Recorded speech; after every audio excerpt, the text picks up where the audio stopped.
Hey guys, I'm Mark McIlyar with Live Anabolic, and today I want to talk about the science that's behind your decision on how many reps you need to include in a typical set and how much weight you need to use. Now, for decades, people have thought that there is an ideal rep range, all right? And that's typically been 8 to 12, and you've heard me say that actually in lots of videos. But I was doing some research for today's topic, and I really was curious to see if two different techniques were just as good or maybe even better than shooting for that kind of 8 to 12 rep honey hole. And those two other techniques are going with low rep ranges, and low rep ranges typically in kind of the 5 to 8 range or 5 to 7. All right. And then, of course, when you're doing that, you're using really heavy weight. And then on the other end of the spectrum is the high rep range, and that's typically 15 to 20 or 25 reps with a really low weight. All right. And so there's a bunch of studies out there, and I was really kind of surprised to see, and I'm just going to kind of give away the ending a little bit here, is that there's very little measurable difference between the three different techniques. All right. So, but I am going to go into the science behind several of those of the different techniques, and I'm going to explain really how you do them and why I would recommend one particular of the three. All right, so let me just kind of begin the conversation with just telling you right off the bat that the science says that the rep range actually has very little effect on muscle growth. I should have had a drum roll before I told you that. But what does have an effect on muscle growth or hypertrophy is the effort that you exert in each set. And that is huge, guys, all right? And I'm going to explain it as we talk about the low rep range, the medium rep range, and the high rep range. And I'm going to, of course, explain in detail why I have my favorite, all right?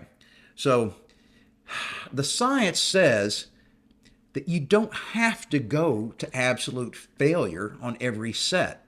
I used to think that that was true, okay? But the science says that really what you need to be doing is shooting for getting close to failure on a set. And it doesn't matter whether you're in the low rep range, the moderate, or the high rep range. It's the amount of intensity or effort you put into each set. And the science says even though you don't have to go to failure, you got to get close to failure, which means you're within 1 or 2 reps of failure on that particular set. And of course, for everybody, that's going to be a different amount of weight, and the weight's going to vary dramatically based on the exercises you're doing and the muscle groups you're doing. But beginners are going to fail pretty quickly, all right? And advanced lifters are going to be able to really push it hard and keep getting one more rep and one more rep, okay? And so you're just going to have to determine, what the failure point is for you on that particular exercise. Now, with all that being said, you don't have to design your workouts so that everything you do, every muscle group, every exercise fits within a particular category, say the medium rep range or even the low rep range. I like to vary it depending on the muscle group I'm working and the type of exercises. So, for instance, when I'm working small muscle groups like my biceps or triceps, I'm typically doing an isolation movement like a curl or a tricep extension or something like that. Well, you're not engaging a lot of muscles, okay?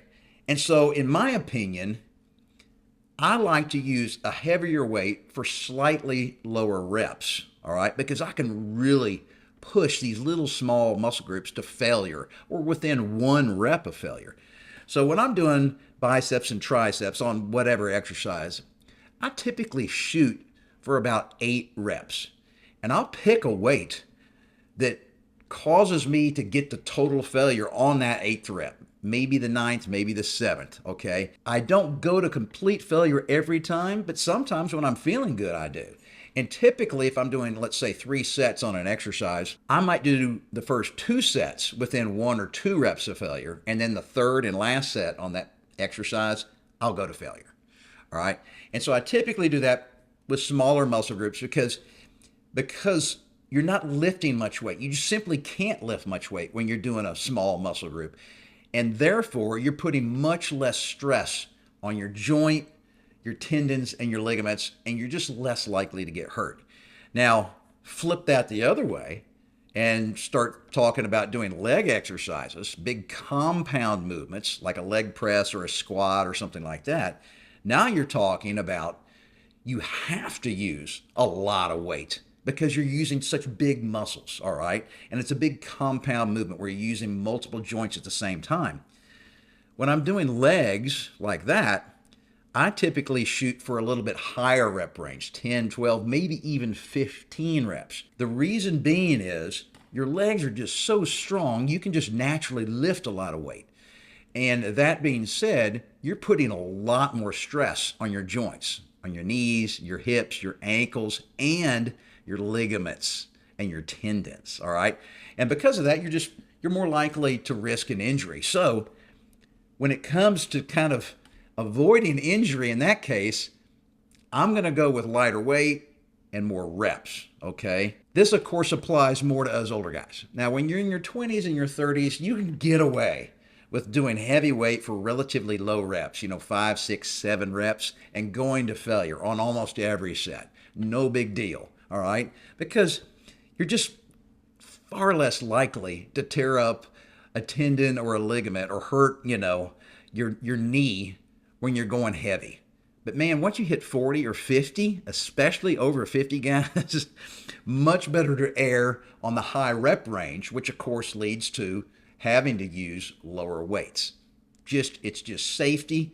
And remember, like I said, at the beginning of this video, the science says the rep range really has very little effect on muscle growth. It's the amount of intensity that you put into each set that affects hypertrophy. Now, one more reason why when I'm using big muscle groups and compound movements that I typically don't go really heavy and go to absolute failure is not just for injury, but it's also for your central nervous system. So guys, that's another thing that just doesn't work nearly as well as it did when we were young.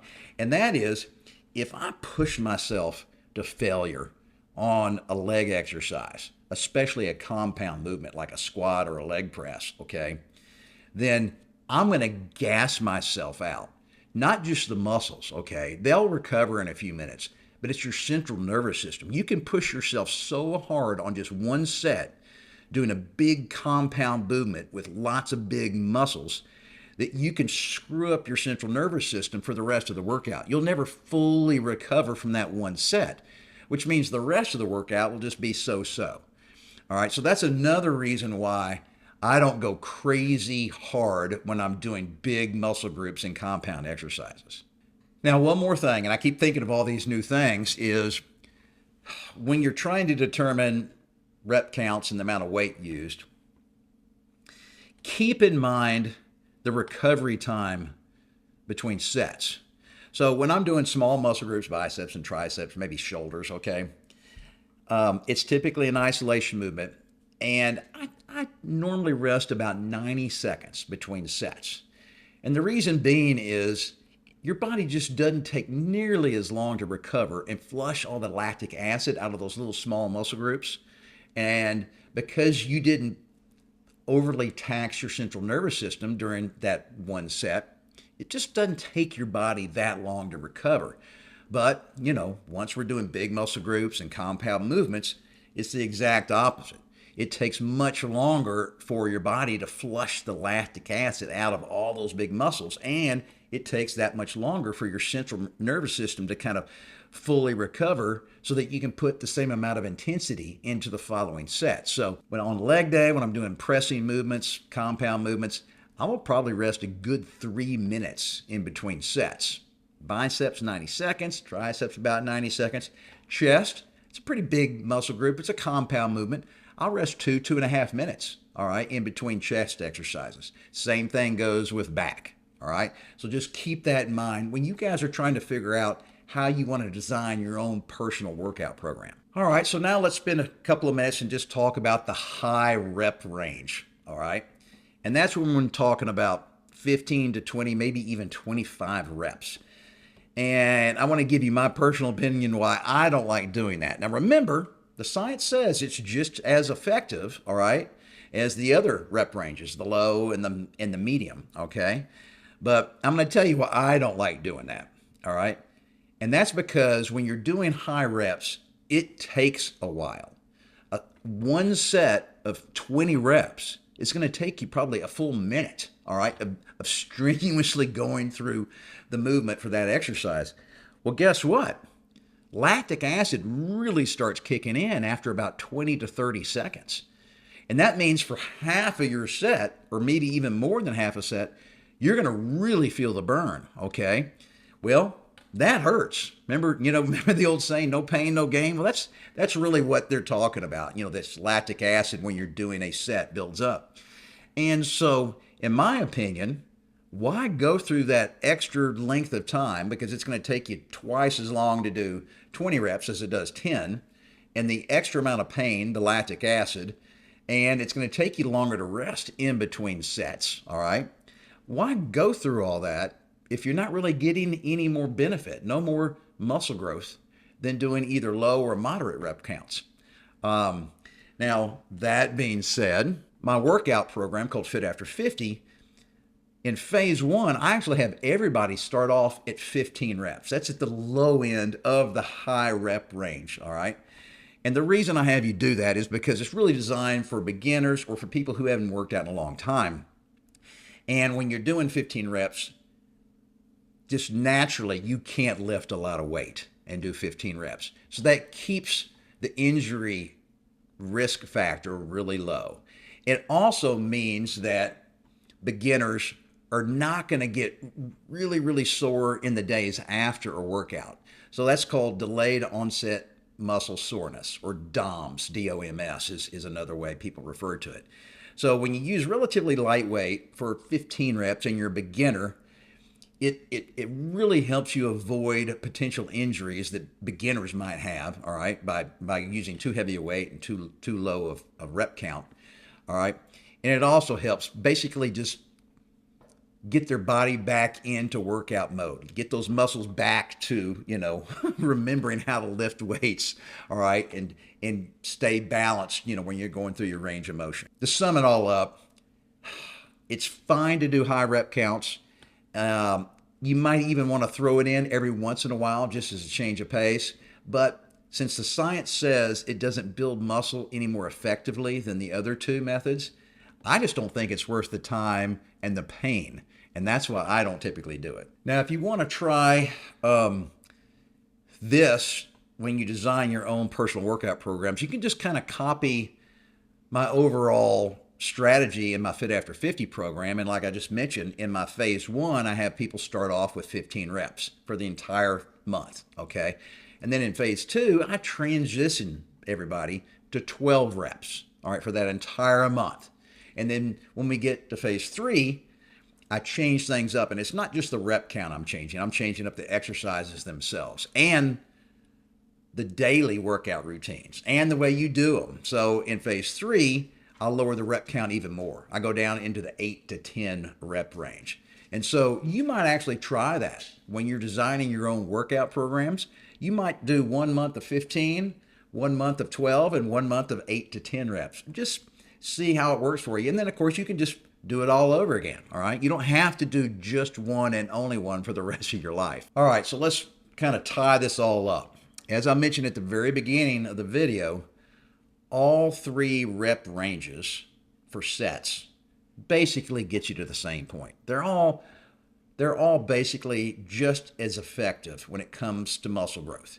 You got the low rep range, kind of the 5 to 7 rep range. Of course, you're going to have to be using pretty heavy weights. You got the moderate rep range, which is where I almost always work out, and that's in the 8 to 12 rep range. And you're using more, kind of heavier weights, but not crazy heavy. Something that you can do with good form and get to within 1 or 2 reps of failure in that 8 to 12 window. And then, of course, the high rep range is, the 15 to 20 or even more reps. And, that dictates that you use pretty light weights, but it also means, man, each set is going to take a long time and really get painful. But the science says they all get you to the same point. They all basically are just as effective at building muscle. So when it comes to designing your own workout program, it doesn't matter. Just use some of the pros and cons that I've mentioned throughout this video to decide for yourself how you want to build your program. But even more important than the rep range, guys, is always sticking with it and never giving up on yourself.